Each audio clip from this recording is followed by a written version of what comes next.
Joining us now on the Boardwalk Honda Hotline, a guy who covered Chase Utley during his time in Philadelphia and also wrote a great article for Forbes.com about the Phillies and Matt Klentak heading into the MLB Trade Deadline. Kevin Cooney now joins us on the Boardwalk Honda Hotline. Kevin, how you doing today?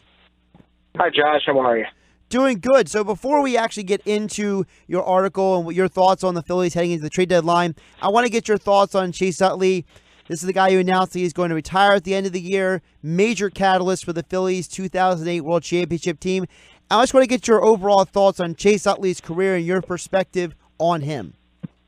Well, it's strange because, you know, in this age of social media and where everything seems like it's chronicled in every different way, you know, Chase Utley was a mystery. And it's strange to say that, but I think that added to his aura. He was a guy who never said anything controversial.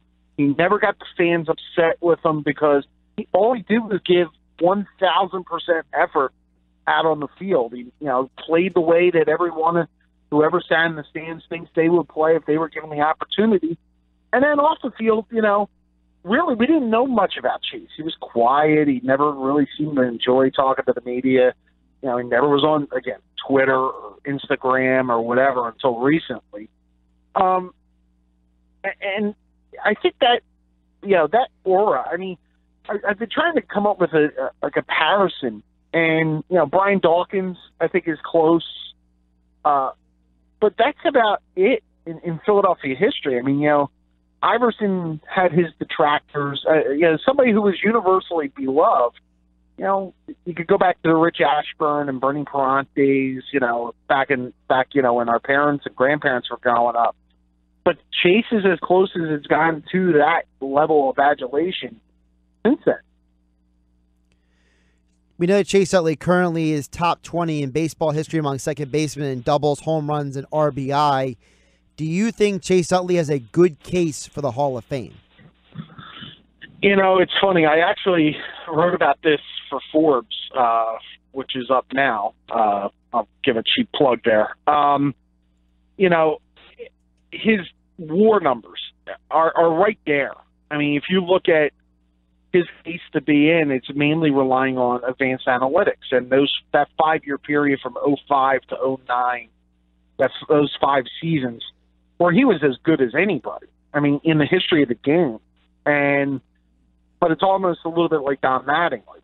You know, that might be the best comparison of all.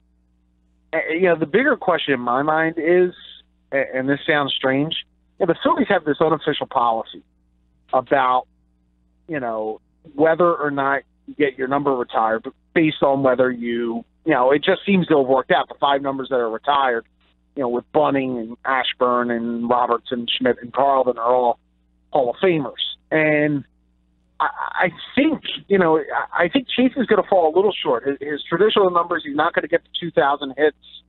You know, the injuries have kind of done him in some of those cases.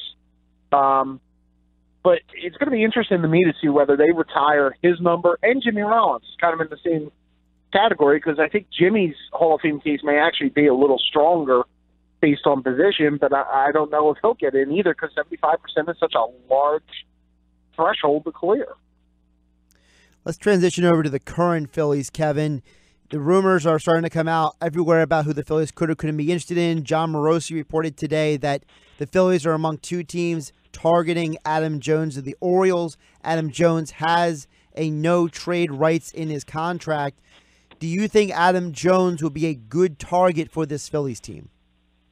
Why not try another trade with the Orioles? It's worked out well the first 2 times with the Britton and Machado deals. Look, if you're Adam Jones and you're stuck at a team that's going to lose 115 to 120 games with the Orioles, you have to look and go, okay, I could go get significant playing time there. I'm not that far away from home in Baltimore. I could go to the playoffs. I'm going to play, if not every day, then 3 out of 4 days.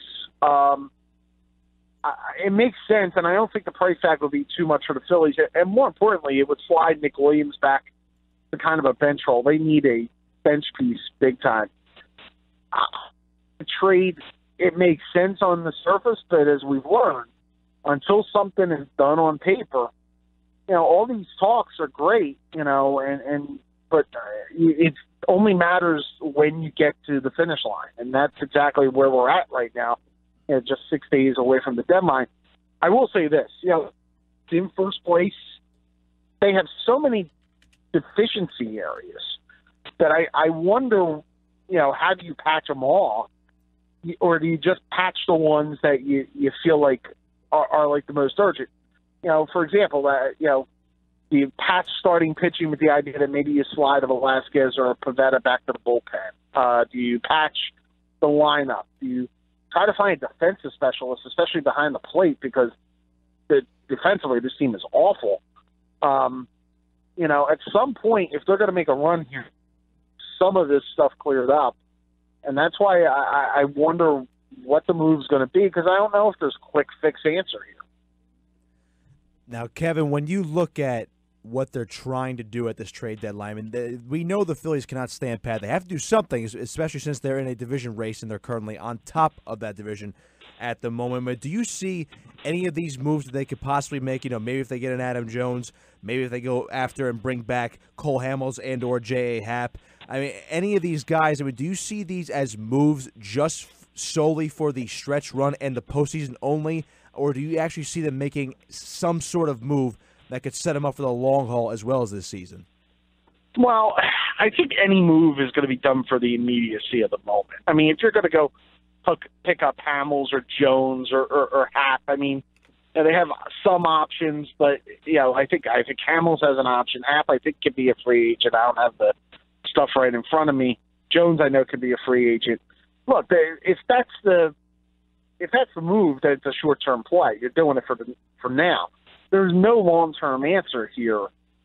The long-term answer for this franchise is going to have to be in this offseason, and it's going to be either trying to make a run at Machado or trying to make a run at Harper. And it's pretty clear that that's the game plan here, that they've got all this money, and they're trying not to box themselves into a short-term mindset, but play the long game, a little deeper. If they were playing just strictly for the short term, me and Machado would be a Philly, and Sixto Sanchez would be in the Orioles system. This is what they're trying to do. They're trying to play both sides, but any move they make for this year will be a short-term fix that won't cost them a ton of prospects. Now, Matt Klentak has said that or at least made it seem like that starting pitching is not the top priority in terms of what they're going to do at the trade deadline. What kind of move do you expect them to make, or what do you think is tops on their priority list? To me, it has to be the bullpen, and it seems like the names that they were connected to, they're just dropping like flies. And we threw out a name before, Brad Ziegler, that could possibly be available down in Miami. If the Phillies go the bullpen route here to shore up that back end, who out there is available aside from Ziegler and maybe a couple other guys? Yeah, and that's why I think that maybe the starting pitching market's not as far-fetched as Klentak may have let everybody believe last Friday. At that point, you still had Britton on the market. Brad Ham was still kind of in play. I think now Brad Ham was traded on Thursday, but there was still a few more possibilities out there. Maybe the best possibility for them is making the starting pitching move and taking one of your young starters and putting him back in the bullpen.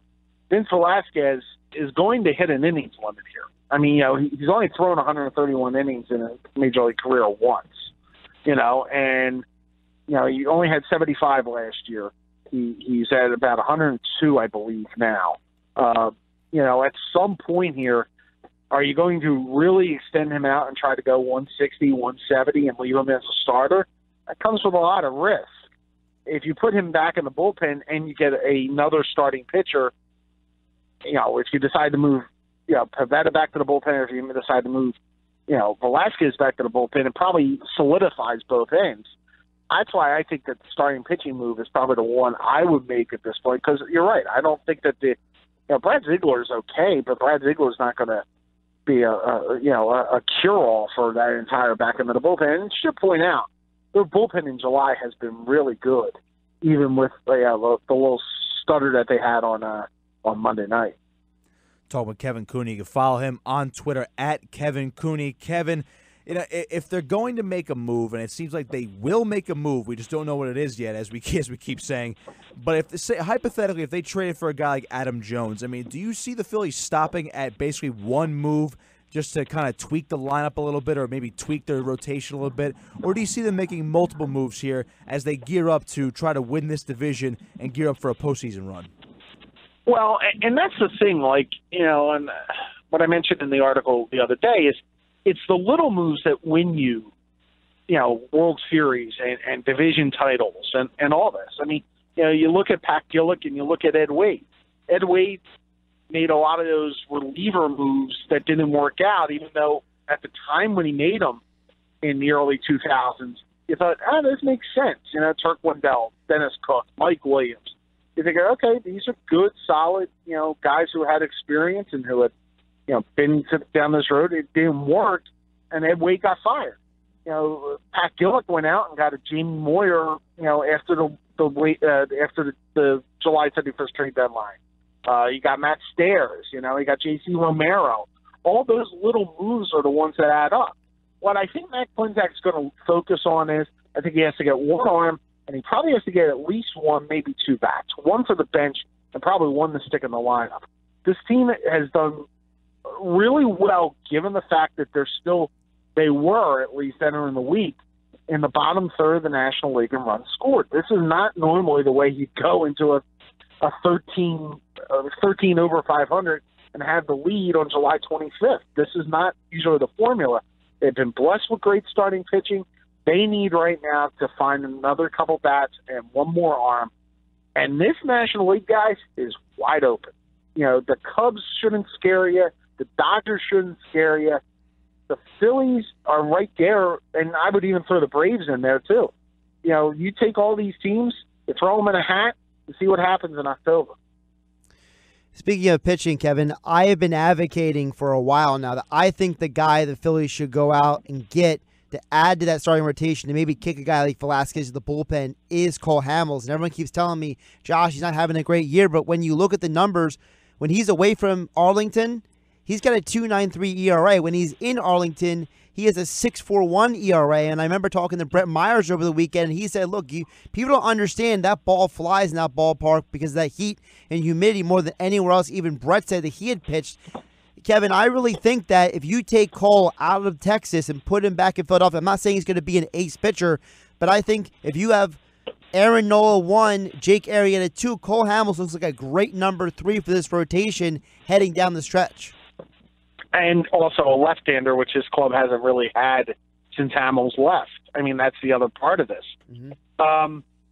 And consider also that Hamels is facing a division with the Astros, where he plays them, he probably faces them 4 or 5 times in a year. He has to go against Mike Trout. He has to go against Seattle's lineup. I mean, he's not facing lightweights, and you're right. His numbers outside of Arlington are really good.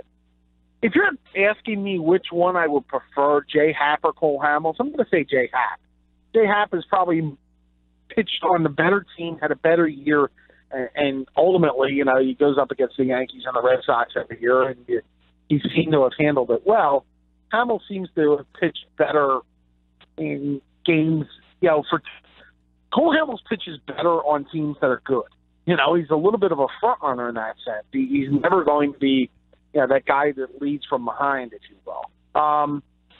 So to me, I would say Happ is priority 1, but I'd rather have Hamels in the rotation than, I'll be honest, than more than Zach Eflin. And I know everybody loves Zach Eflin and all that, but Zach Eflin also has an injury history that would make me a little leery.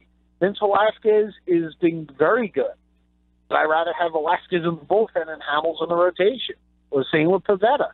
I think this is what they're going to have to figure out here, and I would not be scared to go after Cole Hamels at all. And we just saw Velasquez come out of the bullpen last night. He was a little shaky at the start, but he finished strong.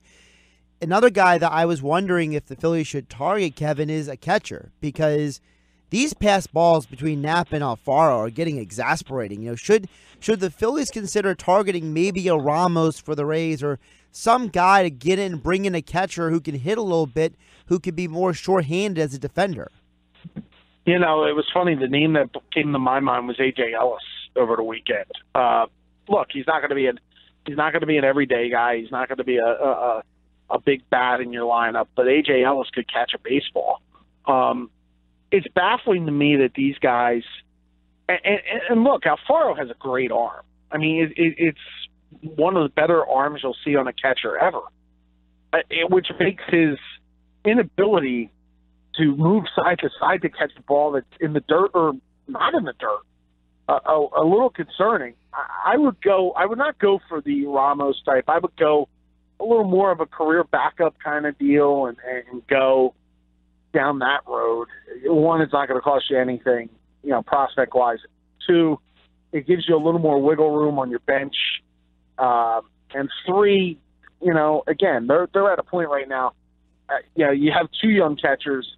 I'd rather just have a veteran there who can kind of chirp in their ear and catch late in games. Speaking of guys catching, I want to ask you about Aaron Nola because, look, this guy has been phenomenal this year. He's one of the best pitchers in baseball. And when he had that outing in the All-Star game, 2 strikeouts makes Mike Trout pop up.